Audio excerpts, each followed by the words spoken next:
Oh, I'm not even here. I'm totally gone. I'm going to hopefully not hit my microphone. How's everyone doing? I want to throw some 50 points. Someone mentioned to me via email just a second ago that the office hours had the wrong. Mubot, you awake? Mubot, you awake? Are we streaming? Are we here? Who can see us? Someone mentioned the office hours had the wrong date on it. And I was like, oh, thank you. And we fixed that up. If you're here, if you're watching live, say hey in the chat. Mubot is waking back up from his sleep. I think we're streaming. We've got a few people watching. It says, this is your call to ask. Anna, good to see you here. We're going to wake Mubot up and give out those points. Howdy, Josephine says, it was a good weekend, Jack. It was a good weekend. I was telling everyone we had bacon and pancakes, all that good stuff. Mubot, you want to give out points ever? Demetrius, good to see you here. Kylie, good to see you here too. I'm always stretching, trying to wake up. The more coffee you drink, the more you wake up. Mubot, you eventually going to give out points? Mubot just doesn't want to give out points today. He is refusing. No points for anybody ever. Ever. Let me try to give out points again. Points? Yay! Points for everybody. What's up, Destiny? Good to see you here. If you have questions, it's open floor for questions right now. What questions do you have? What questions do you have? It's open floor for questions. We have no questions right now. So if you're like, hey, Brian, can you work this? Can you go over chapter this? Can you explain how to do this in 320? Can you explain how Shiny apps work? Can you explain how to code this? I'm a little confused on 7B for 320. Great job. Here we are with the first question of the day. Let's go over and bring up that. Oh my gosh, I got a lot of stuff open right here. I think we should be good. Let me go get that 320 assignment. I'm going to close out everything I have open inside of R. We got our first question of the day, and then Kylie's got the second, it looks like. First and second question ready to go right here. So I'm going to go get the 320 assignment, and we'll do the first thing, 320 right here. And then we got a 474. Yes.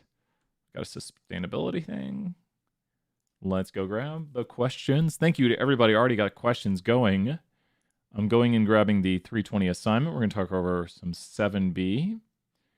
And here we go. So this is new topic right here. 7B for 320. Let's go check it out. Okay. So with 7B, I think we're doing the subsetting, right? Let's go down here, 7B. You can just go through here and click through this to get to where you want to get to. Now, let's talk about how to do a subset. Now, when you do a subset, there are 2 quizzes due tomorrow. The Canvas content, correct, Destiny, that is correct. And so I moved back the one from tonight to tomorrow night since we were covering the material today. It shouldn't take that long, but let me know if you have any questions. When you create a subset right here, this is how we create a subset. Now, I'm not going to do the full thing right here. I'm not going to do the full thing. And I'm going to do similar questions. Let's put a note right here. Brian is working similar questions. Not exactly your work. Not exactly. Let's talk about creating a subset right here. When you make a subset, I'm going to load all chunks above right here. So I have my jump drive installed. You don't have to register. You never have to register. Never have to register, Richard. Great job right there, Richard. You never have to register. Just be like, wait to register. Never register. Great job, Richard. And so we're going to go right here and we're going to call sub save into subset. Now, the first argument you're going to give it is what are you subsetting? So we are going to subset the alumni data frame. Now, once again, I am not working the full assignment right here. I'm just doing part of it. Now, what is in my subset right now? Who knows what is in my subset? I'm going to clear this out. Who knows what is in my subset right now? Just look at it. Rachel, good to see you here. Who knows what is in my subset? Just take a look at it. Just take a look at this right here. What is in my subset? What is in my subset? What is in my subset? Just be like, okay, Brian's subset, he just went subset alumni. So what is in my subset? Here's the alumni data frame. Here's the subset I made, saved into subset that says save into subset, a subset of alumni. So what's in my subset right now? The whole alumni data frame, 20 points right there. Great job. The whole alumni data frame. Everything. Great job right there, Anna. Just everything, the whole data frame. Because we have not put in any conditions yet. Remember, conditions are another argument, which we get to by doing comma. Now, I like to hit enter because it does a spacing for me. I'm going to do conditions similar to yours. I want that people have donated at least, remember, similar question. I want that people have donated at least $100 to UT. Oh, thank you so much, Sheets, right there. I appreciate it. I want that they've donated 100 or more dollars right here. Check out Sheets piano music right there, former or current student. Oh, thank you so much on that. Yeah. Oh, wait, look at this. What happened right here when I said, I want that people have donated at least $100? I want that they've donated at least $100. And look what happened. By saying they've donated at least $100, we have less individuals because here's the original data set and here's the subset. Now, these are not your conditions, but I wrote a condition here to say, take the alumni data set and only subset people who donated at least $100. Let's do another condition by writing and I'm going to hit enter. Now it's sub-indents here because we're still inside of the conditions by which we're subsetting. I'm going to say that I want degree 1 major and I'm going to copy paste this. Degree 1 major right here, going down here and copy pasting. And I'm going to say that I want them to have a major that is contained in the vector, either, remember I'm doing similar, statistics or finance. So now look what happens. Howdy, good to see you here, Sarah. Does this make sense that I now have fewer individuals? Once again, similar question. But does this make, I think it was Tremor who asked this, is this making sense, Anna? Did you get along this right here? Because we have to do this to do question 7b. But we are creating a subset and we are just writing conditions. Now, let's go here and do an additional argument. So we're changing the argument by which we're giving instructions and telling it to select. And I'm only going to select at this point, not quite what you're doing. I'm only going to select these 2 columns. This is how we select columns right here. And take a look at what happens. Watch my subset where it has 79 variables, and variables are just the columns. All these are columns, variables. And now when I subset with the select argument here, instead of getting 79 variables, we get 2 variables. So this is what this additional argument did for me right here, is it selected certain columns. And so this should be enough information right here to figure out hopefully how to do the rest of it. You want to make sure you write all the conditions up here, going through here, and selecting only certain columns, like I've kind of written out though. I don't know. So anyways, that's how to do question 7a, but question 7b says, what fraction of these majors are statistics majors? So let's talk a little bit about how to do this. This is not your answer. Once again, I'm going to put this disclaimer above this. I am working a similar but different question.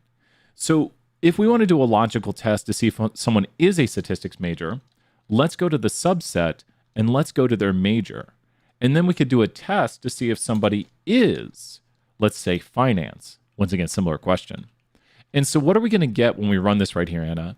If we test to see if somebody is a finance major, if I say, let's look at someone's degree 1 major, and let's see if it's equals to finance, this return will turn out to be what's and what's. This return, when I run the full line of code right here, will turn out to be what's and what's. Because I'm going to say, is the major that someone has logically equal to finance? So by doing this right here, we'll get trues and falses. Great job. Amazing. And 50 points, earning everyone some points right there. Yes, it'll be trues and falses. Now, here's the thing. RC's trues and falses. This is different than visualization too. Great question, right, Rachel. We'll do so. I think we're doing tool 1 right after this. So RC's trues and falses as what's and what's. RC's trues and falses is what's and what's. I'm going to save this as X. And now X is just a logical vector, 1s and 0s. But we can take the mean of X, and that's the percent that are finance majors. We can take the sum of X. Remember, I just saved it as X. But does this make sense? I think, Anna, you might be like, oh, I see.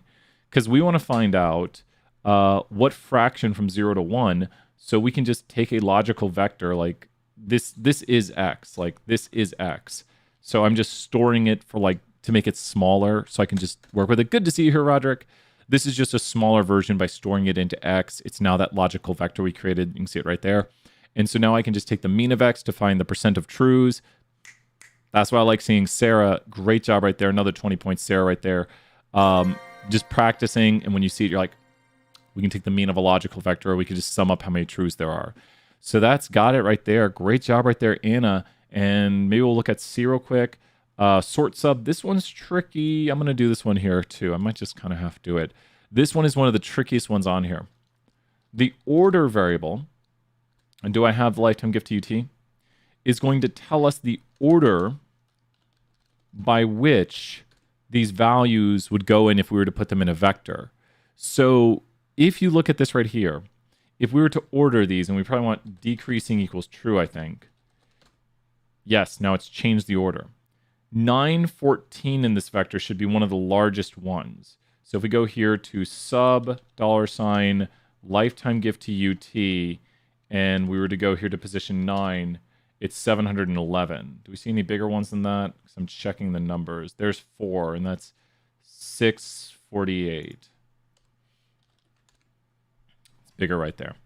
So these are the lifetime gifts to UT, and we have here the order by which we would put them in, and these are the positions we should report them in. So this is the positions we should report these individuals in based on their original rows. So when we order this right here, I'm going to call this positions. So I have made the positions we need to report in, and I like to do it in this sort of step right here. I'm kind of halfway doing this one. And now we go to the sort sub, and we're going to store into the sort sub the sub, but in the rows, we're going to return the positions. And whenever you create something, you want to look at it. And does this, Sarah, does this look like we have now ordered, and wow, look at that right there.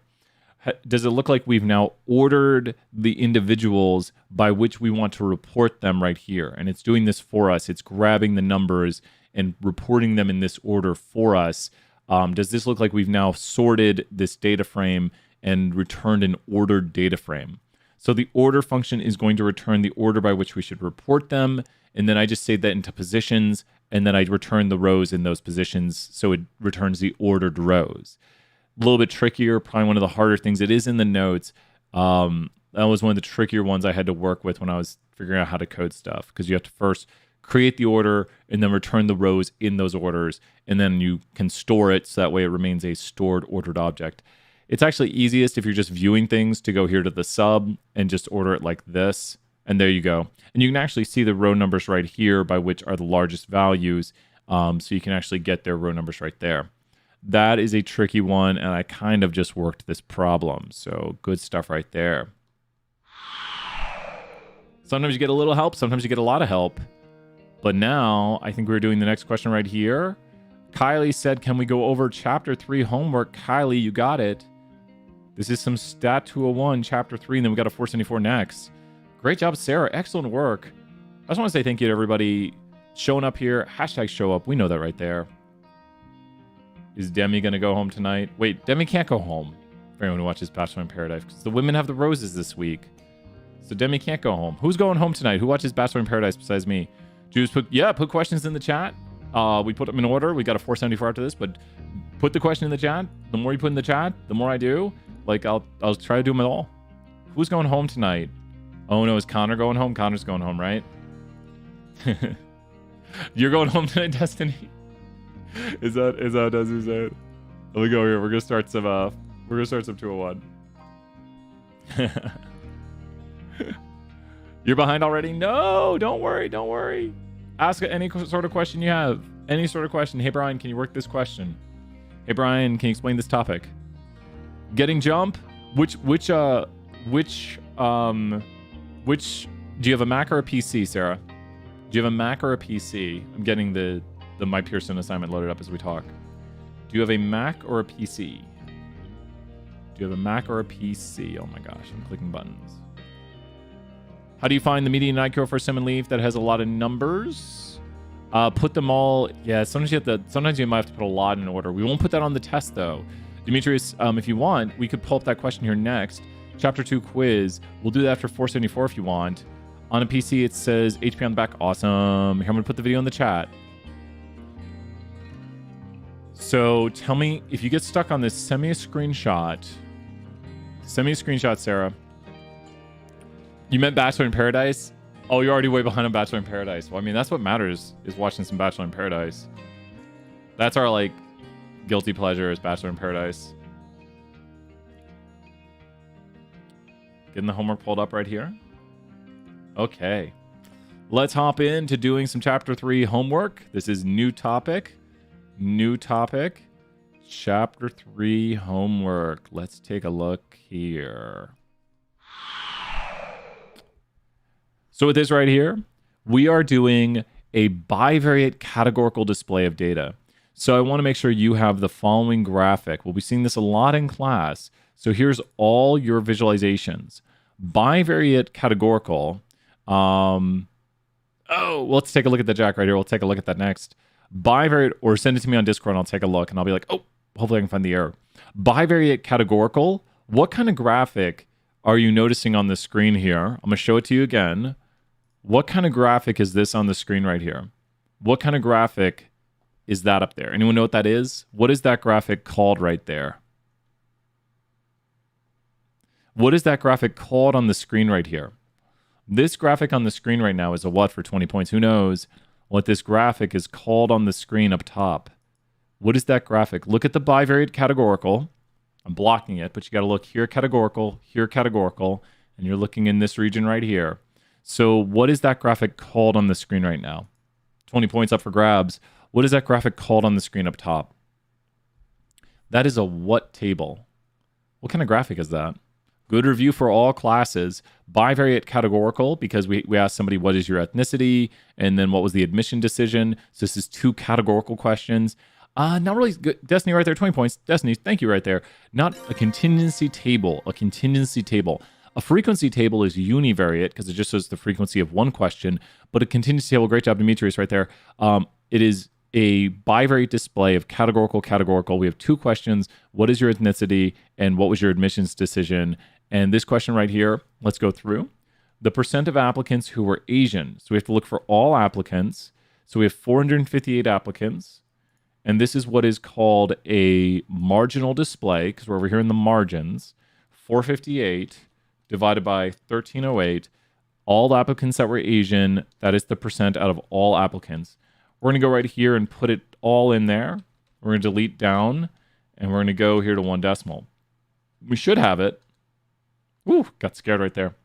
What percent of students accepted were Asian? Now on this one, of the accepted students, so what percent of accepted students? Who can show the mathematics in the chat to say what percent of accepted students were Asian? And this is where usually people make mistakes because they don't do these conditional displays. This is conditional because we're doing just one condition right here. We're saying of the accepted students, what percent were Asian? So who can show the mathematics right here? Just show the equation to show what percent of accepted students. So the percent of accepted students, we're only looking at accepted students. Don't look at this over here. Don't look at that over there. Who can show the mathematics for what percent of accepted students were Asian? So this is called a conditional display because we're setting a condition by saying of the accepted students, we're only focusing in on one level of a variable. And so what would be the mathematics for what percent of accepted students were Asian? What percent of accepted students were Asian? Who knows that mathematics? So who knows how we would mathematically solve this? What percent of the accepted students, so out of all the accepted students, what percent were Asian? What would be the mathematics on that? Does anyone know? Chill music. Exactly, Demetrius, you're right. We're gonna take 75 divided by 177. And so 75 divided by 177, and then multiply that by 100, and we're showing the mathematics on the screen right there. We're gonna delete it down to 1 decimal, and we're gonna round up at the end right here. And that should do it. What percent of Asians were accepted? Now this is different because this is what percent of Asians were accepted. Great job right there in the chat. I do have live chat on. So what percent of Asians were accepted? Write the mathematics in the chat. This is practice. What percent of Asians were accepted? Be careful. This one's different. It's given someone was Asian, what's the probability of them being accepted? So how does this mathematics work? How does this mathematics work? Because this one's different because it's what percent of Asians. Do you see how they flip it? And this is where people make mistakes on the test all the time. Just look at it and be like, of the Asians who applied, what percent were accepted? So we're only talking about what I've highlighted up there. So what would be the mathematics on this? And I'm ready to calculate it. So that's not the answer though. So what would be the answer on this?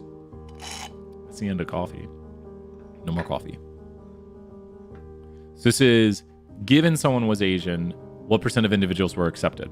So we have to first only focus in on, there we go right there. Great job, Demetrius. Excellent. Let's throw some more points out here in a second. Yep. And then just make sure to read the questions very carefully and make sure to put the numbers in your calculator very carefully. Easy to make mistakes. 20 points right there, Demetrius. Great job. And then what percent of all students were accepted? So now when we go to all students, we're looking at a marginal display again. So what percent of all students were accepted?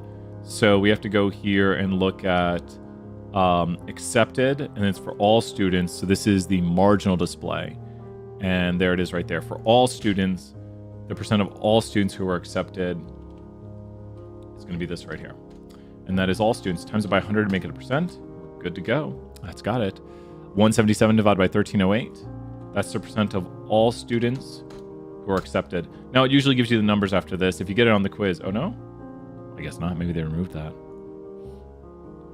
This one is one of the toughest problems. Let's put a cut in the video. This is one of the toughest problems. The rain, no rain. New topic right here. New topic. Rain, no rain. One of the toughest problems people have on this assignment. Let's go check it out. Now, with the rain, no rain problem, which is one of the toughest problems for this, let's think about what this means right here. This is what actually happens. Now, be very careful. How many days this year did it actually rain?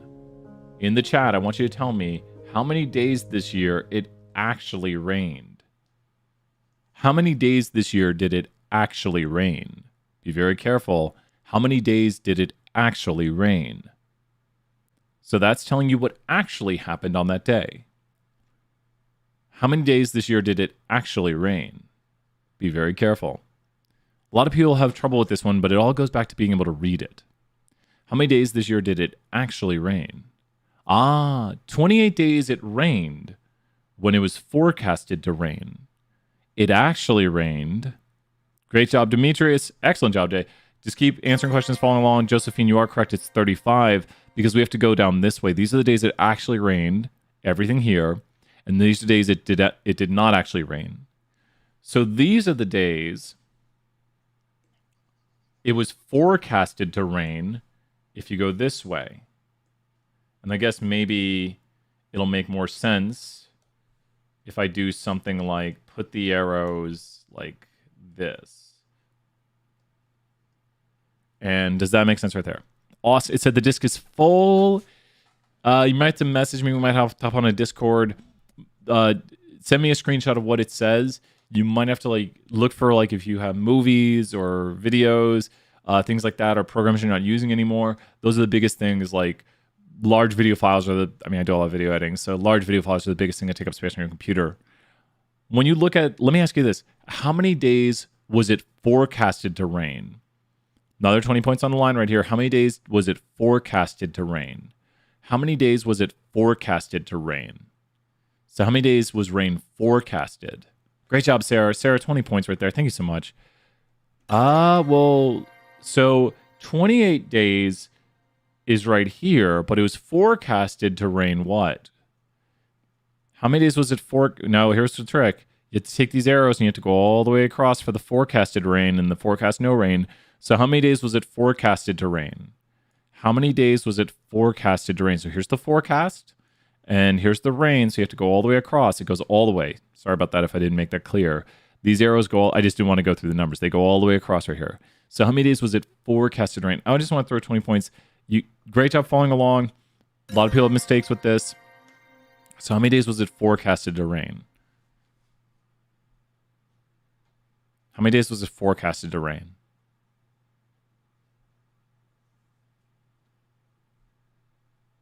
Who knows? This is one of the tougher problems. This is one of the ones people usually struggle with. How many days was it forecasted to rain? We've literally put a question like this on the test. Not because we're trying to pick the hardest ones, but it's a good question. Because it shows like things we need to understand or be able to read.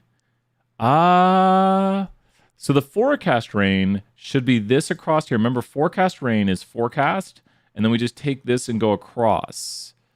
So you're close. Richard, good guess right there. But forecasted rain is going to be how many? How many days? I'll explain in a second, but just use these arrows and go across. Do you see how the arrows go across? So follow the rain forecast and go across. Follow the rain forecast and go across. Great job, Kylie, right there. 88 days, because you're just going to take this arrow and go across right here. Does that make sense? So what's the difference between day 1? Let's circle day 1 and day 2. On both of these days, rain was forecasted, but what? Destiny, don't worry. Great job, Destiny, 20 points. On both these, I think I hit both buttons. We'll see what happens. Wow. So on both of these days, rain was forecasted, but on day 2, what? So do you see how on both of these days, rain was forecasted, but on day 2, what happened? Like, these are just day type 2. It's not literally just one day. But on these days, what happened? So on both of these days, rain was forecasted, but on these days, it whatted. And on these days, it whatted. So what's the difference between these days? Both these days had rain forecasted. But what's the difference in the days where, like, these 28 days, rain was forecasted and it what? These 60 days, rain was forecasted and it what? Do you see the difference right here? Hopefully that's making sense when you're like, okay, these days I woke up and saw the forecast and they said it's going to rain because they're right here. This is why they told me it's going to rain. Demetrius, great job, Demetrius. A+ today. Demetrius earning everyone 50 points. Just want to say stellar job, Demetrius. Right here we see on these days it did not rain. Like it actually did not rain. So let me ask you this, because we're basically doing all the questions right here. How many days was the forecast correct? How many days was the forecast correct? Like, how many days were they correct when they said it's going to rain and it did rain? It's going to not rain and it did not rain. How many times were they correct in this? When they said, so they got these correct. That is correct. That's when they said it's going to rain and it did rain. When else would the forecast be correct? Rachel, you're correct right there. Great job. Those 28 are correct forecasts. That is correct. And then where else were they correct? Where else were they correct right here? How about when they said it's not going to rain? Like, you wake up and the forecast says it's not going to rain, and then you go out that day and it doesn't rain. So 28 plus what? And we've basically answered a lot of the questions for this. Where else was the forecast also correct? When they said it's not going to rain and it did not rain. So they said it's not going to rain and then it did not actually rain. 270, great job. So that is the amount of times they were correct. And then these right here, we'll put X's on them. This is when they'd be wrong. Because here, these 60 days, they said it's going to rain and it didn't rain. These 7 days, they said it's not going to rain and it did rain. Is that making sense right here? Like, these would be wrong forecasts because you wake up and they say, it's not going to rain today. And then it did rain.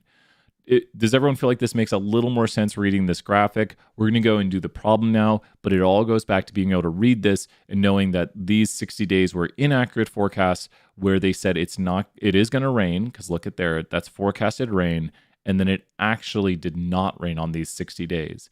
These 270 days, it actually did not rain, and then the forecast was that it would not rain on these 270s. You have to trace from the up, down, and the left, right, across to see what the variables are. Great job, Rachel and everybody. A lot of practice on these. Pretty tough question. On what percent of days did it actually rain? Remember, actual rain is going up, down right here on this one. We're going to go up and down on this. 35 days out of the 365. There's 365 days without leap year. And so what percent of days? We times this by 100, and we get this right here, and we're going to delete down to one decimal. I don't like retyping it because I always feel like I'm going to make a typo. And we've got it correct. On what percent of days was rain predicted? So for rain prediction, we're going to read across this way. And these are 88 days right here because this is the rain forecast. And make sure to review the start of the video if you're watching this part. out of the 365, timesing by 100, we get this right here. I'll type it. I'll get it hopefully. We got it. What percent of the time was the forecast correct? That's when they say it's going to rain and then it actually does rain, these 28 days, or they say it's going to not rain and it doesn't rain, these 270 days. So it would be both of those together, that they correctly predicted rain or they correctly predicted no rain out of the 365 times by 100, and 81.6 is the percent of time they get the forecast correct. Once again, it matches up when they say it's going to rain. This is where they say it's going to rain, and it actually does rain. Right here, actually does rain. That's correct forecast. This is when they forecast no rain, and when it actually does not rain. So this is the correct one because it matches up. They forecast no rain, and it actually does not rain on that day. This one right here is probably one of the tougher parts of it. The way this is read right here is a little confusing. The percent of time rain was forecasted and it was correct. So given rain was forecasted, it was correct, which means we would need to look over here. There was 88 days rain was forecasted, because you'd look at when rain was forecasted, and the percent of time it was correct was 60 times out of, rain, even I'm losing it. Rain was forecasted and it was correct right here. So given it rained, the forecast was correct actually. Oh my gosh. Given it rained, the forecast was correct. See, they even try to trick me. I've done this one enough that I know this is the right answer. But given it rained, the forecast was correct. So the way this works right here, just restart your brain real quick, is when it rained right here, how many days did it rain total? How many days did it rain total again? How many days did it actually rain? So who knows in the chat, 20 points again in the chat, how many days did it actually rain?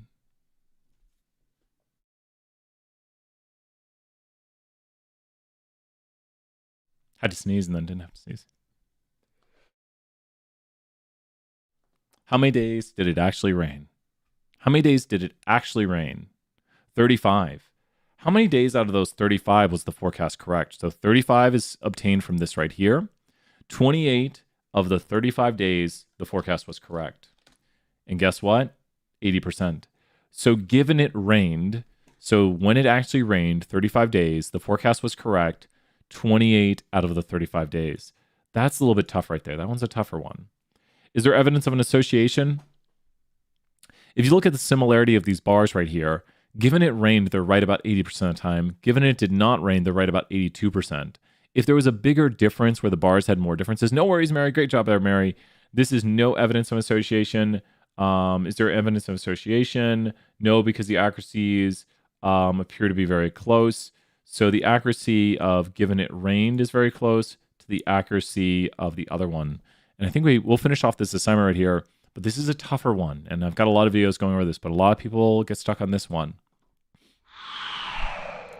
Let's do the next question right here. So this is next topic. We're going to do the placebo question. Here we go. Next topic for 201 right here. Next topic. Let's do this. So what do we have right here in the corner again? This is a bivariate display of categorical data. So what kind of graphic is this? I need everyone to let me know. This will be a quicker question. What kind of graphic is this right here? This is a what graphic? You'll be like, hey, Brian, that's a what graphic. This is where you practice and review. You should know instantaneously that that graphic behind me, it's not behind me anymore, is a what table. It's a bivariate display of categorical data. And it's a what table. Practice in the chat right now. 20 points up for grabs. That is a what table because it's bivariate categorical. And you can see all this stuff right here. Bivariate categorical. That is a what table, which it's telling us, did someone take an antidepressant or a placebo, and did they remain healthy or did they relapse? It's contingency. Great job, Demetrius, right there. So this is a contingency table, bivariate display. Great job, Mary, also. Bivariate display of categorical data. I wouldn't answer this question first. It's deceptive in that way. The relapse rate for patients who were taking the antidepressant was what? So given someone took the antidepressant, what's the probability they relapsed? So given someone took the antidepressant, what's the probability they relapsed? Who can find the mathematics for given someone took the antidepressant, what's the probability they relapsed? Given someone took the antidepressant, what's the probability they relapsed? So try to find the mathematics now, because it says, what's the relapse rate for people who took... So you got to say, given someone took the antidepressant, what's the probability they relapsed? Given someone took the antidepressant, what's the probability they relapsed? Great job right there. Awesome work, Mary. So, or Demetrius, sorry, Demetrius right there. Excellent work. There it is right there. And we put that right there. Given somebody took... See, I just knew it. Everyone's answering great jobs right here. I love it when we get all these answers. Given someone took the placebo, what's the probability they relapsed? This is a conditional display. Given someone took a placebo, what's the probability they relapsed? I'll do this one.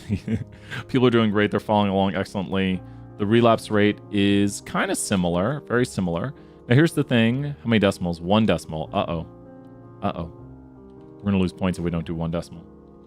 You will. Just tell me if you don't do 1 decimal and it takes off. I'll fix it. There we go right there. Great job, Mary. Great job, everybody. Josephine, everyone. Great job, and Demetrius. Excellent work. So now, do these look similar or different? And that's the only way we're really looking at it right now. You could do this with the chi-squared test of independence, which is one of the later chapters in our class. But just looking at this, do these look like, if I tell you this has a 29.4% relapse rate, this has a 31%, would you say that there's not evidence that it's effective, or that it looks like it's effective? They look similar.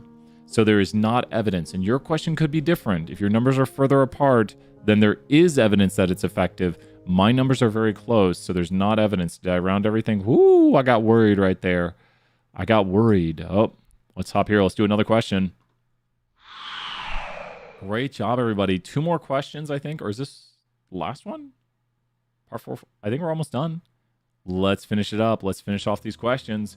Here we go. New topic. Stat Tool 1 on acceptance rate of schools. When we get to z-scores and chi-scores, are we going to be able to use the tables? We don't use the tables? Good question on that, Sophie. I've got such a good app on my phone. You won't use tables on tests. You can use them for homeworks.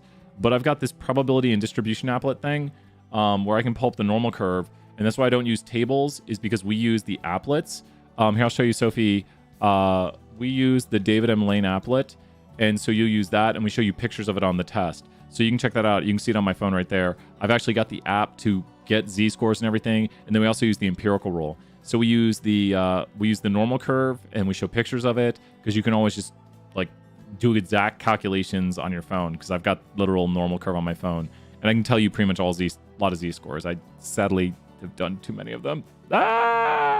We don't use tables because a lot of modern technology doesn't use tables. I don't know of anyone in business analytics that pulls out a table. Wait, maybe my dad. He's not business analytics. He's statistics though. So it's kind of an old school way. Any chance you go over some Yeah, I think we're doing some 474 next. You got it. Okay, so we use that, not tables or calculator. I know. Yes, you can use that. Sophie, great job right there. You can use the TI Inspire and do all that stuff right there. So great job right there. If you know how to use the TI Inspire, 100% use that. You are allowed to do that. You're allowed to use like the normal CDF and the TCDF, and you're allowed to even do the tests on the TI Inspires. So if you know how to do that on the TI Inspire, which I do have some videos for like the TI calculator stuff, that's great stuff. Some people think the TI will save them because they're like, oh, the TI can do all these great things. It can, as long as you know how to do them. So the TIs are really great. You don't need one to ace the class. I've had students ace the class with a $2 pocket calculator, but it doesn't hurt. The TI can be very powerful and very useful. It's a really good calculator. Let's head over here. New topic right here. We are doing acceptance rates, and this is actually mostly univariate. So we got here the frequency table. Might just do this one right here, explain how to do it. So we have the relative frequency of accepted students is what? So students 935 were accepted out of the 1739, and relative frequency out of a percentage. We're just going to bring this to 1 decimal right here. That's going to round up. Do I know how to divide? I do. The relative frequency of qualified students being waitlisted. So waitlisted is 310 out of the 1739. Times that by 100. Boom. This one's one of the easier ones. So I'm doing it a little bit quickly. Relative frequency of students be turned away. So 494 were turned away. And these are all just univariate categorical right here. Univariate categorical. We're just displaying one variable right here. and then it literally shows you the percentages. If you get this on the quiz, you're lucky because it gives you the answers here on the bottom. So remember this for the quiz, that if you do get this on the quiz, it shows you the answers. Oh, we might need to take a look at the add remove programs, or you might have to swing by OIT. I've jumped on my computer, the website says I need to register. It shouldn't, you shouldn't have to register. You might have gone through like jump. Richard, maybe send me a screenshot of what you're seeing, because if it's saying you need to register, you might have not downloaded through OIT. Send me a screenshot, Richard, and send me a screenshot, Sarah. We might have to take a look, Sarah, or you might have to swing by OIT. But let me know. Last question on this assignment, then we're doing some 474. And 474 put in the chat. We had a question earlier for 474. Mike's wondering about some 474. We can definitely do that. Here's the last question for 201. New topic right here. Let's finish off the 201 question, or homework 3. Here we go. New topic. So when we do pie charts explain what kind of variable. Pie charts are what kind of variable? Quick review right now. Pie charts display what kind of variable? You can see it up there. Not logistic regression, but pie charts show us what kind of variable. Go to review right here. Pie charts are categorical. Great job right there, Mary. Pie charts, Rachel and Eric, great job. 20 points. And Roderick, they are categorical displays of data. Now we want everything to be in one category. So yes, this is a good display because no categories overlap. Each one is displaying in one thing. My questions are for 474 if you get them today. Awesome. Jack, let's do that next right here. Jack's got those, and I know Jack asked about that earlier, so you got it, Jack. What genre is least common? It's the one with the smallest part of the pie. So thriller has the smallest part of the pie. Remember pie charts and bar charts. We get a bar chart. There's the bar chart. Bar charts also display categorical data. Now, it's much easier to see on the bar chart. The most common genre is the blue one. So this is kind of one of the advantages of using bar charts, that action adventure has the largest portion of the bar, and that's going to be easier to see. The slices of the pie might be similar in size, so it's very hard to see right there, but the bar makes it a little bit clearer. You can see it with the bar that the blue is a little bit higher. Down here it'd be very hard to tell, but the bar makes it a little bit easier to see that. And that's homework 3. Starting my download all the way and figuring out to go to the program just did not know. Okay, cool. Yeah, if it works, you don't have to register. Great job right there, Richard. 20 points, Richard. And that's got the homework assignment for 201. Let's over here and start doing some 474. Let's do this. 474, it's your time right here. If you're 474, listen in. We're about to do some 474. We got questions from Jack on 1B, 9B, and 9C. Great job, Jack, working ahead right there. Remember, I do work similar things a lot of times. I might not solve everything. Great job, Mary. Did you get 100 right there? I love hearing people like, got that 100. Like, boom, got that 100. That's what we try to do. Get all those 100s. Can we do 4F? Yeah, let's throw some 4F in there also. You got it, Mike. And I'll do similar stuff. Can we start the question I asked at the start of class before those? Oh, I'm sorry, which one? Here, wait, Jack. It's because you've got the floor here. It's time for 474 to take the floor. Which one are you wondering about, Jack? Because you've got the floor. 4E and 4G. We'll start with 4E, 4G, EFG. We'll do a bunch of 4. We'll do question 4 a lot. And I'll do similar things. And then we'll do maybe some 1 and some 9. And we'll go here till about 2 p.m. your time. What time is it? Or a little bit maybe after. Try to jump around topics. Thank you so much, everyone, for showing up. It gets stuff in the video because a lot of people come back and watch these. Yep, we got another 45 minutes, so we're good to go. Let's do this. 4E and 4G, finding the mean of a logistic condition, or mean of a logical. Let's go check this out here. New topic, some 474. Let's go check it out. New topic, 474. So if you didn't know it, you can jump to certain parts of your questions right here with the index. So this lets you jump to a certain chunk, and we can just go right here and start coding away. Now, I don't like doing them down here. I like to do it where the question is. So I go here, and I think E was the one we're going to look at first. Make it bigger so everyone can see, because I'm blind. And let's go in here and go to 4E. And on 4E, we're going to insert a new chunk right here. So let's go here and go to chunk, insert our chunk. You don't have to give the chunk a name, but it might help if you're searching for it in the future. Please make sure your chunks have different names or you will have an error.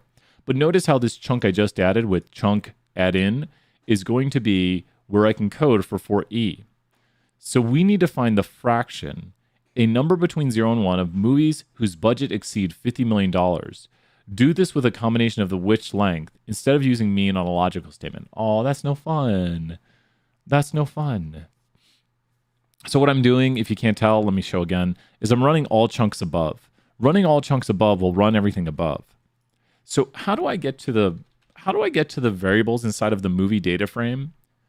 One of the basic things we should know, how do I get to the variable inside of the movie data frame?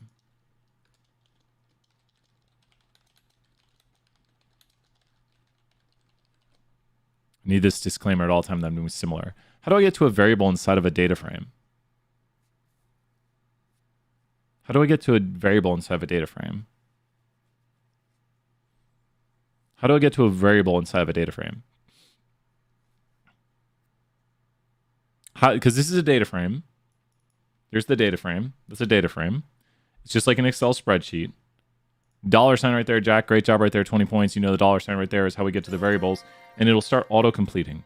So if I wanted to go to something like, let's say, let's go here to the box office. And let's go to box office and let's just look at it. Well, it's just a vector of box office. So now we see what the box office were for these movies. And let's say I wanted box office that was like movies that didn't do too well, that made less than or equal to 10 million. Now, what will this return right here? This will return a logical vector of trues and falses. Here's the movies that made less than 10 million. Now, the easiest thing to do right here is to find out what percent of movies made less than or equal to 10 million, and that's the mean or the percent of movies that made less than or equal to 10 million. But what happens if I do the following? This has found the what now? These are the whats of movies that made less than or equal to $10 million. I said 10,000, I think, earlier. These are the whats of movies that made less than or equal to $10 million. These are the whats of the movies. Hey, Mohammed, good to see you here. These are the whats of the movies that made less than or equal to 10 million. What are those? So by putting which around it, the positions. So here's the names of the movies. So you see right here, Woodstock, Beyond Skyline, Just Getting Started. These are all small movies. How about if we change this and we go to the big box office movies that make more than like 100 million, and let's just change this right here. These are the positions, and I'm returning back the names of the movies now. Let's make 200 million. Star Wars, you see, now we're getting some big stuff right here. Now we're getting 300 million. So look at the names of the movies. Justice League, Thor Ragnarok. These are going into bigger and bigger name movies. 700 million. So now we're getting into much smaller lists. Does this make sense? I'm only returning back, and these are like the top movies right here. Iron Man 3. Like, these are movies, if you watch movies, you should probably know all these names of movies. But these are like movies, because I'm returning back only the positions of movies that make this much. And let's go ahead and take this right here. These are the positions of the movies that made at least $900 million. Well, how many movies made at least $900 million? How many movies made at least $900 million? So use this information right here and just look at it and be like, well, how many movies made at least $900 million?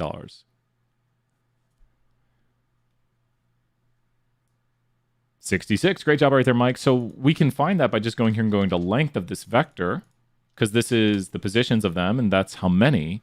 And then let's just go here, and if there's 66 movies, let's just divide by the total movies. There we go. That is the percent of the movies that brought in a box office of at least $900 million. Madeline, good to see you here. Does this make sense for like your question? I didn't exactly do your question. Once again, disclaimer, Brian is doing similar work, but I'm kind of using that which length and then, finding out the positions and then how many there are. And then I'm dividing by the total of observations. So actually, what's very interesting? This is just like the 201 homework we were doing, but doing it inside of R. So if you were here for 201 just a second ago, we were literally doing a frequency table, which this basically is, which you could also find out this answer. Well, you'd have to do something like movie and go to genre. Do we have genre on here? There's genre. And you could find out the frequency table here by going to N row and movie. And here it is. And then we could make a frequency table like we were just doing.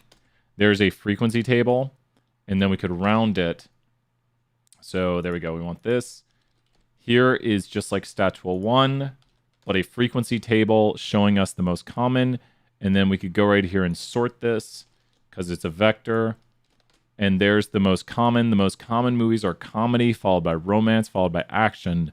So if you know anything about movies, but we're able to get this information. This is why I love doing things inside of R, because we can just get this information and make it the way we want it to look pretty quickly right there. So that's 4E. Remember, Brian is doing similar work. We're doing some 4F right now. So 4F, we're dealing with the data frame again right here. We're going to call our chunk 4F. So we can then just go to it at any times by jumping back to it here on the index. And with 4F, print to the screen the values of these right here. Now, we want to go to these rows, right? I might just do this one. Columns. These are columns. So I'm going to go right here. I'm going to go columns. Sometimes I just do a question. It's a little hard to not do an example. And I'm going to go here to rows. I mean, you might be like, well, how is this? Yeah. Let's just go to rows. Sure. And I like doing it this way. But now all we need to do is go to our data frame. And let's show it two ways. If we go to the movie data frame, we put the row space here. We put the column space here. And there we go. Now this would return the same output if we put the full vectors inside of there. So if you took your rows right here, because this is the row space, and if you put your columns right here, you would get these columns. You will get the exact same output. Just to show this on the screen, you get the same exact output right here, and we're getting the row space and the column space. Now here's where people usually make mistakes on this, is they do something like this right here. I've treated the movie object as a what object right now. Like I'm treating the movie object as a what object by putting these 5 commas or 4 commas. This treats the movie object like it's a what dimensional object. So this right here is going to cause problems because it's saying to the movie object, go to like dimension 1, position 2, dimension 2, position 4, dimension 3, position 6, dimension 4, position 20, dimension 5, position 28. We only want the 1 comma because it's 2-dimensional. This treats it like a what dimensional object. So you don't want to do this right here. This is totally wrong if you start putting all these commas right here because it treats the movie data frame as a what dimensional object. Which you could have this exist, but we just don't usually work with something like that. I could probably make that sort of object. It'd probably just break. Yeah, it's saying unused arguments. Because each argument is a new what here. This is the row space, this is the column space because a data frame is what to what. A data frame has 2 whats to it. Think of a D word. A data frame has 2 what to it. Has the row space and the column space. Good to see you here, Mohammed. It has a row space and a comma space because it only has 2 whats to it. And the comma separates these 2 whats. So a data frame has 2 whats to it. Just think about an Excel spreadsheet. It has a row space and a column space. I'll have to look. 4E, you got it. We'll do. Oh, wait. 4E, I'm getting. Could be missing a picture or something. You might need to message me. Length, movie, budget. Oh, it looks like your divide by is in the wrong spot. Your divide by should be outside. Let the first part evaluate, Jack, right there. Have the first part evaluate, and then put the divide by after. So your divide by is inside of an issue. So this is all base R, which you shouldn't need additional things for. So who knows right here? This has 5 whats, which we don't want to do. This has 2 whats. So this has only 2 whats to it, like a spreadsheet should have. And this has 5 of those. We don't want this, though. This is wrong. This won't run. It has 5. And I've got a hint down here. This is wrong. because data frames are only 2 whats. And you can see those right here. What word am I looking for? A data frame is a what? Great job, Mohammed, right there. 20 points. Great job, Mohammed. A data frame is a 2-dimensional object. And by putting all these commas, we're treating it like a 5-dimensional object. So it has 2 dimensions. The row dimension, which you see right here going down, and the column dimension you see going across. And there's 12 variables right there. Very important. Let's look at some 4G. And what fraction of the tomato meter are NA? Calculate this by taking the mean of a logical. So once again, Brian is doing similar work. We're going to put a 4G right here. And Brian's going to do similar work. So the is.na, basically what you know right here, will get you if something is NA. Like if the movie name is NA. I highly doubt that any movie name is NA. Let's figure out if there was a director who was NA. Now, is.na tells you in a vector, like if I store here in a vector, NA, it's going to tell me the positions of the NAs. What does NA stand for in a vector? What does NA stand for in a vector? What does NA stand for in a vector? What does NA stand for in a vector? What does NA stand for? Very important we know. It's great job right there, Sydney, 20 points missing. Those NAs are missing, so guess what? You know what we can do? Watch this. It's kind of the answer. We can take the mean of a logical vector, and we can just find out right here. Does anyone know what this will turn out to? This will be 0.33333333 because there's 33% missingness because 2 out of the 6 are missing. But if you do this, if you do is not NA, you will get 66% because 66% of them are not missing. Is this making sense here? How to use the is.na to find out if things are missing? And if we wanted to find out are any of the directors missing, we could actually take the sum and find out how many movies are missing directors. And there are no movies missing directors. We can find out how many are missing the tomato meter, and there's 8 movies missing the tomato meter. And that just tells us the amount of movies missing tomato meter. 0 movies missing ratings, runtime. Ooh, 1 movie is missing its runtime. The 1 movie missing its runtime is movie. This movie has no runtime associated with it. And the movie is Beer for My Horses. No one knows the runtime of that movie. Oh, that was just an example right there. So these are examples right here. Remember, I'm doing similar work. Similar, but not quite. Not exactly what you're doing. So this is similar. Does that make sense, Jack? This is very similar to what you're doing. And hopefully from this code, you can think about how to get the fraction, a percentage. So I try to do little extra things right here. Does this make sense, Jack? So think about how Brian's using this, because is.na will return trues and falses, and then you can use mean to get the percent of trues. So I just made a fake vector right here. Remember, Brian is doing similar work, similar questions. I try to do different things if I can. Sometimes I do the question, but always a little disclaimer, I might not do the exact question you're doing, so that way you kind of have to translate it. One thing I've noticed, I say this and I'm so sad about this, sometimes people will skip through the video to where I kind of write all the code, and then they'll just copy down what I do. So my goal is always to help people understand and to be like, okay, well, how do I code this? And so it's one thing if I code it, but if you practice it and you write the code, you got it. How does it work, Jack? Did you get your code to work for this one? Were you able to figure it out? We'll do probably 2-3 more questions here on, I think we're running about 1 and 9. We'll put a cut in the video. So I think Jack was wondering about question 1, right? Should we do question 1 or question 9? We'll do one of these right here. Question 1 or question 9? Which one do people want to do? Here's some question 9 questions. Are these chunks not labeled? Transformations. Question 1 or question 9? Take a vote right now. Mike says number 9, please. Which part of number 9 should we do? Which part of number 9 should we do? Oh, I need all the coffee. All the coffee, everybody. If I can just get more coffee. 9 has a few parts, A, B, and C. They're pretty similar. Let's see right here. B and C. Let's do 9B. New topic. 9B. New topic. Here we go. Thank you so much, Roderick. Appreciate that right there. Imagine that a model is making predictions, a transformation checking a balance. In the raw data, the minimum checking balance was negative 512. So that's somebody's balance. They have negative $512 since money was owed. So they got negative money. That's not good. The model predicts the log 10 of the balances after 513 has been added to each.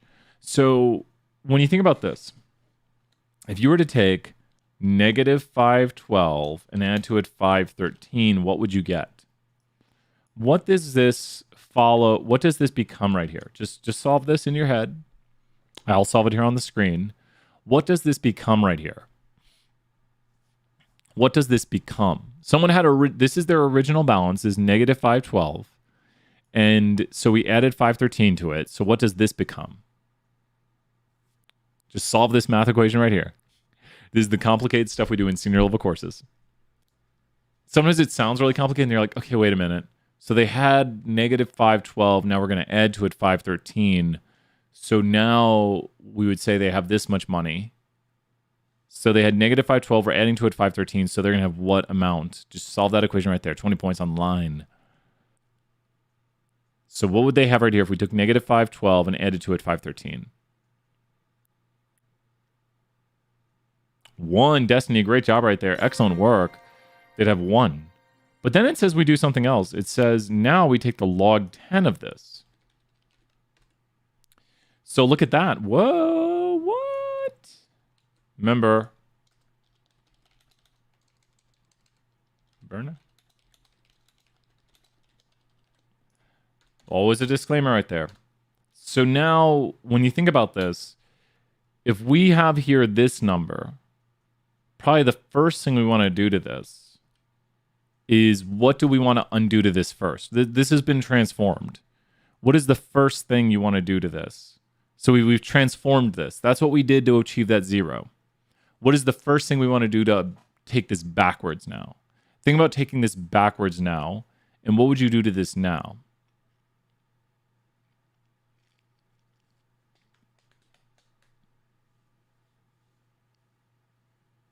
Would you do this now?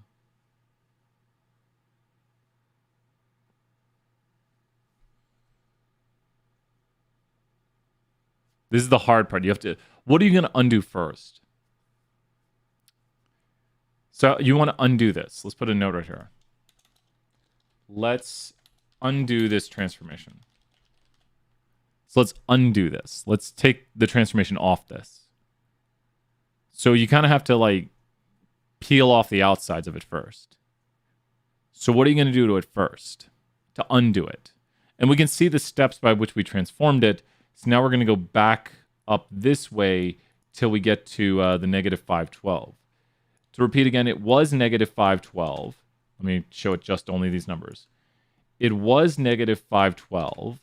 Then we added to it 513. Then we took the log 10 of it.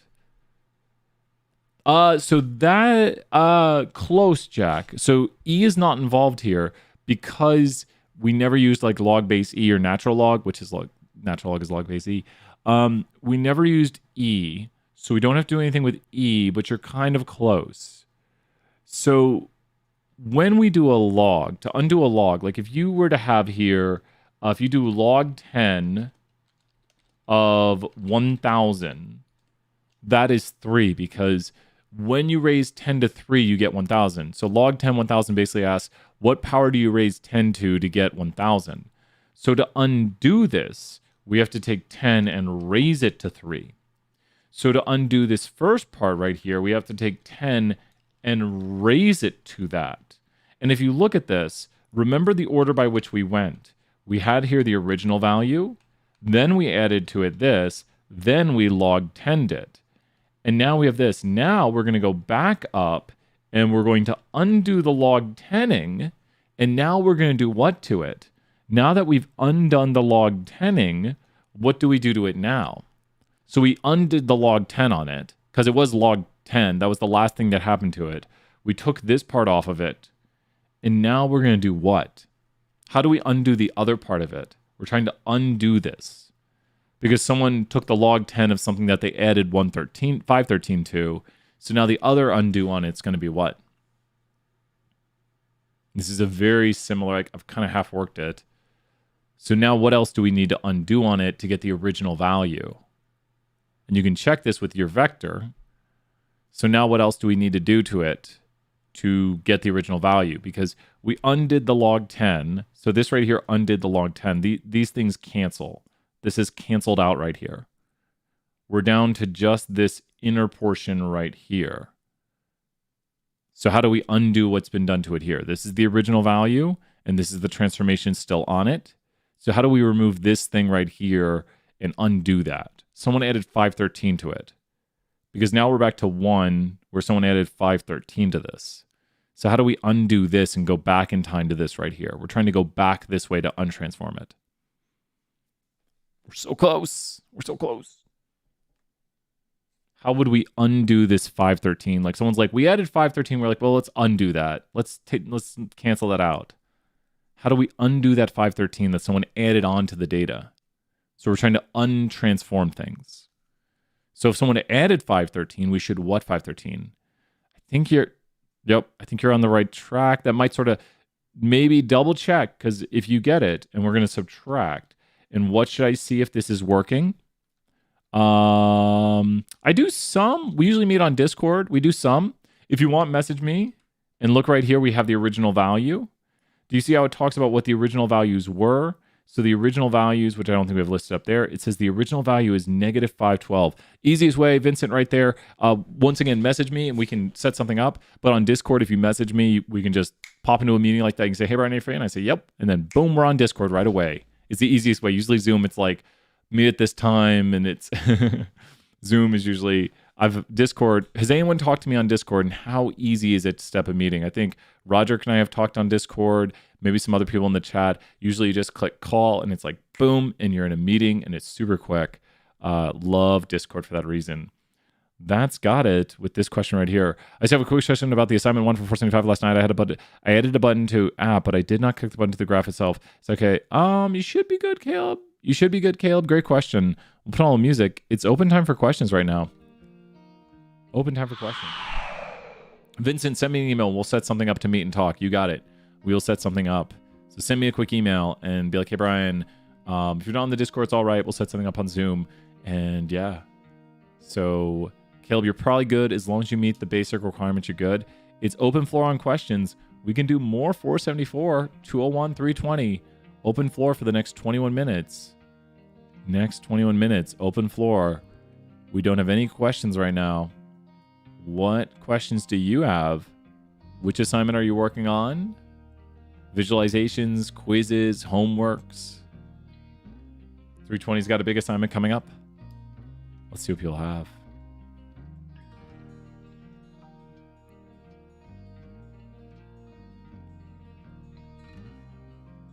"1B." Yeah, of course. Definitely. You bet, Jack. Let's do it here. We got some new topic. 1B for 474. 1B for 474. New topic right here. 1B, 474. Let's check it out. So this is new topic, 1B for 474. And with this right here, let's draw some points. Kylie, good to see you here. Some 20 points.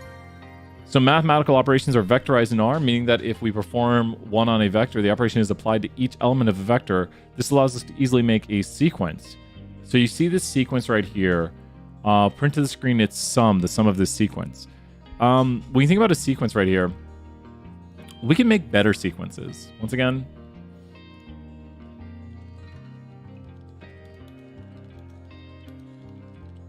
so we can make some pretty cool sequences right here. Like, how about the sequence of, let's go here and go here. X is the numbers 1 through 100. And let's do 1 over x squared. And you know what's even better? Watch this. Let's do 1 to 10. If I go here and do the following, library mass, you can go here to fractions, and guess what we actually get? This is one of the cool things about R. Look at that. Because now we're just taking these numbers right here, and you can see them. This is 1/4, this is 1/9, this is 1/16, and you can actually see the fractions as you do them. So you can check any of your work to make sure you're getting the right numbers right here if you put it inside of fractions, and you can actually see the numbers. You know what I'm saying? I'm just saying, like you can actually see the numbers right there with what you're getting. When you're on Discord, is the Discord like link in the canvas? Yeah, message me if you can't find it. We should have the instructions to join it, and it's got an instruction link for joining the Discord. If you have any problems, message me, and we have the instruction link on especially Stat 201 for joining the Discord over here, and there's the Discord instructions. So go through here for joining the Discord. If you have problems with the join link, let me know. And yep, and just message me and be like, hey Brian, are you free? Or and so yeah, there you go. Awesome work. And so you can make any sort of vector you want right here. And what you can do is you can just take the sum of a vector. And this is the sum. You know what I'm interested in? I'm interested in as this approaches like infinity. Oh, is that really? That's interesting. So that's like the sum of that sequencer there. Oh, no worries. No worries. Message me. We'll get it worked out, Vincent. I'm throwing Vincent 100 points right here. Vincent, keep asking those questions. That's definitely let me know. Email me. Keep asking questions during live chat. No, I want you to ask every question you have. And I really appreciate that because I realize not everyone's as tech savvy. I'm really lucky. We got our first computer when I was 4 years old. And I've sadly been addicted to computers since then for 35 years. So I'm a big tech nerd, and I realize not everyone's as tech nerd as I am. So I want to help out and help people understand how to use tech and do some coding and have some fun with it. So Vincent, message me. If something's not working, we'll get it working. So great job, Vincent, right there. I really appreciate that. So it's open floor on questions again. We got open floor. Lots of questions. 201-324-74. We definitely have time for at least one more question today. Might be a big one, might be a quick one. You never know. Who has the next question? Oh, I wish I had more coffee. Already had 2 cups today. I swear I have a coffee addiction. I should just be like one of those people who drinks coffee all day. 8 p.m. drinking coffee. 10 p.m. drinking coffee. Laying down, having my evening coffee. People do that after dinner, though. They have like that decaf after dinner. I don't get it. Yeah, I mean, I guess me. I don't know. I've never liked decaf coffee. Never liked decaf coffee, which is fine. You like decaf coffee. This is Brian's time. Thank you. Any chance you could show me how to do the jump thing? Yeah. Which computer do you have, Vincent? Do you have a Mac or a PC? Do you have a Mac or a PC? Let me get the videos pulled up. And then the important thing to know is where do you get to in the installation process? So do you have a Mac or a PC? Like Windows? Yeah, let's take a look at that right now. Here, I'll bring up the videos and stuff. And then we'll talk about it on the main screen. Installing Jump. Let's go to the main screen. So if you have a PC, I'm going to drop the PC link in the chat. So here's PC. Like if you have a Windows computer, which you have a Mac Air, then you want the following link. Now here's what I suggest. Download Jump 15 if you have a Mac. More people are having success by using Jump 15 on a Mac. I've just seen more issues with Jump 16 where operating system issues. If you have an operating system issue, let me go grab that link. Some people get a Mac operating system.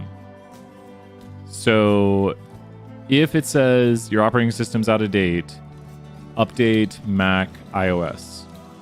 So the biggest thing is when you're going through here in this installation process, so you can see me installing it right here on my computer. You go here to the OIT website and you'll log in. The link's in the video. And here you are. Let me turn off the sound on the video. You'll go down, look at the instructions, all that good stuff. Good to see you, Frankie. If you have any questions, let me know. Once you download, you will get the pretty much installation file on it. So here we are. Go here to the downloads. There we go. Open up the file, and here's the file. It'll be right here. You'll open it up.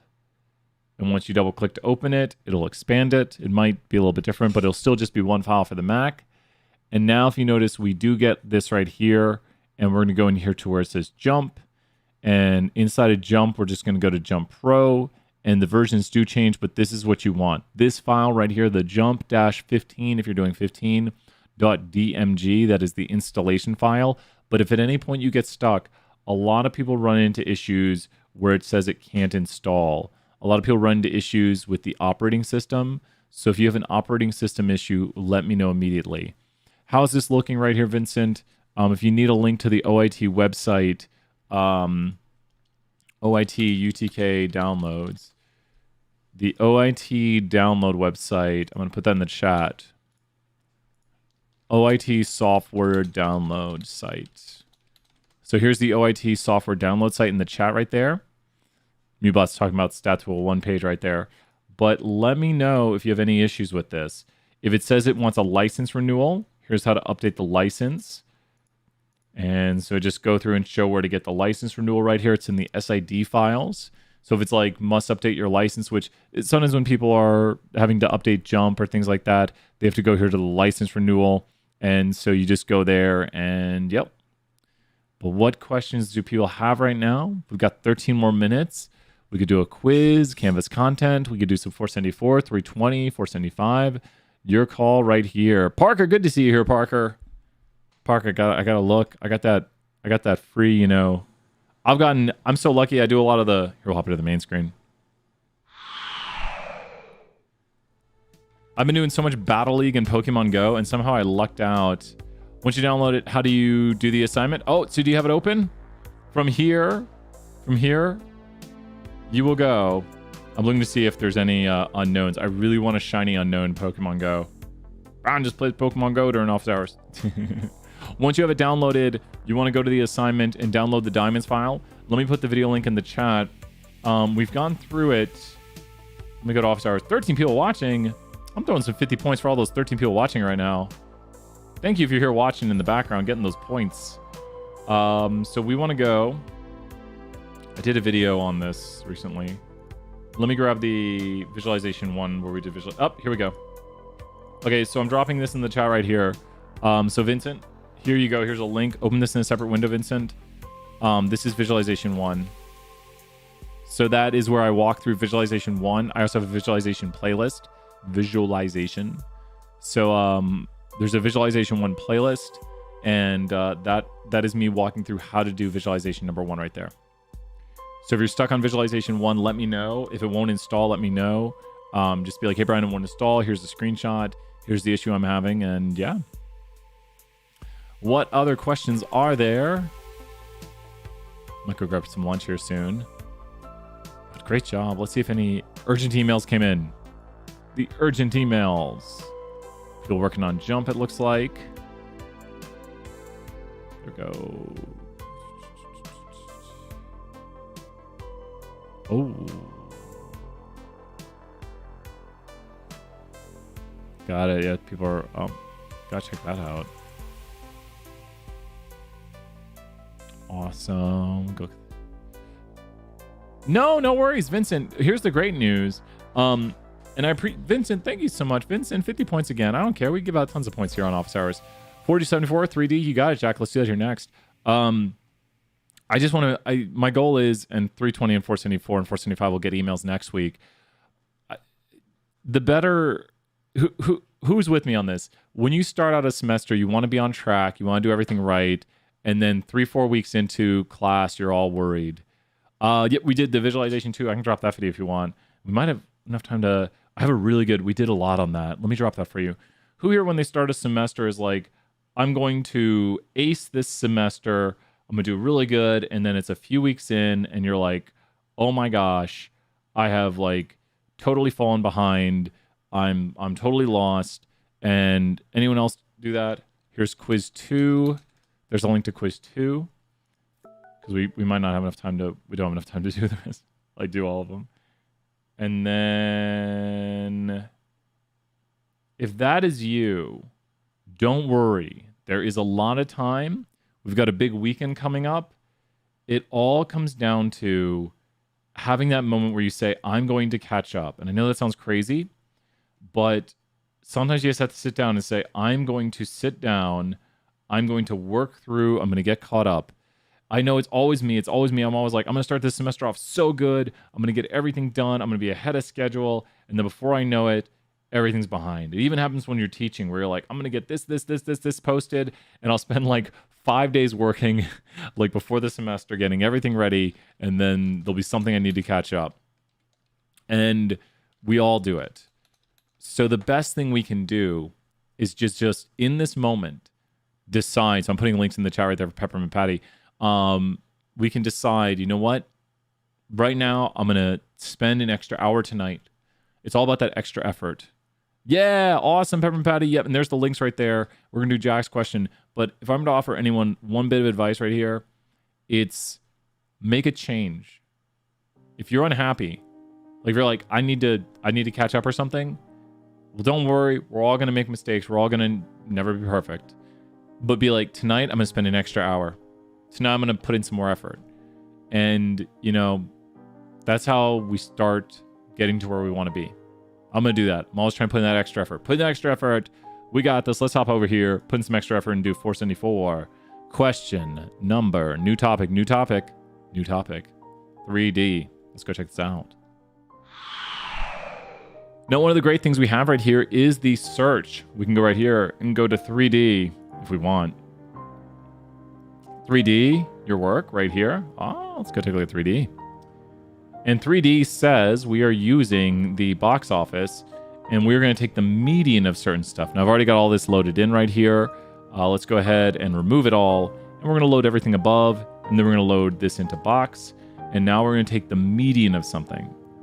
Only elements, and I'm going to put a new chunk because I like to do my work where I can see the question. And I'm going to label my chunk. So if I were ever to come back to this, I could be like, oh, here's where 3C is at. Not down here in the show your work. I don't want to go to show your work. I want to go here to 3C. And it brings me right to 3C. Only the elements. You know what? This is a prize here for the end of office hours. We're going to go to the box office vector, which is a saving of the box office.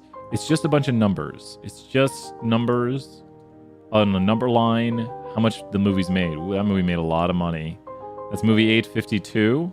So if we were to go to the original movie data set and look at the name of that movie and go to 852, that was The Polar Express. Of course, that made a lot of money. So now we want to know movies who are strictly greater than 128. Let's go right here. So these are movies that made more than 128 and movies that made less than 177. So these are movies that made more than 128 and less than 177. But I haven't joined them together yet. Because these are the movies that made more than 128. These are the movies that made less than 177. So how could I get the ones that meet both conditions?